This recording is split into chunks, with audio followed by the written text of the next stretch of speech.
আজ রাতে সেহরি খাওয়ার পর আর ঘুম হয়নি। চটজলদি ঘুম থেকে উঠে বারান্দায় চলে গেলাম। বারান্দায় অনেকক্ষণ বসেছিলাম। আজ ওয়েদারটা একটু ভ্যাপসা গরম ছিল।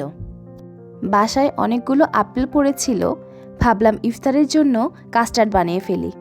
কাস্টার্ড রীতিমতোই আমার একটি পছন্দের খাবার। আমি দিনরাত 24 ঘন্টা কাস্টার্ড খেতে পারি। রিসেন্টলি একটা বই পড়া শুরু করেছি, তা হচ্ছে বুদ্ধদেব গুহের লেখা বাবলি বইটি। এটি হচ্ছে আগের ভিডিওর যে শাড়িটি যেটি আমি কিনেছিলাম। গাঢ় গোলাপি রঙের সঙ্গে হলুদ রঙের শেড বরাবরই আমার পছন্দ, তাই কিছু না ভেবেই শাড়িটি নিয়ে ফেলেছিলাম। দুপুরে ঈদের মার্কেট দেখতে বাইরে চলে গিয়েছিলাম।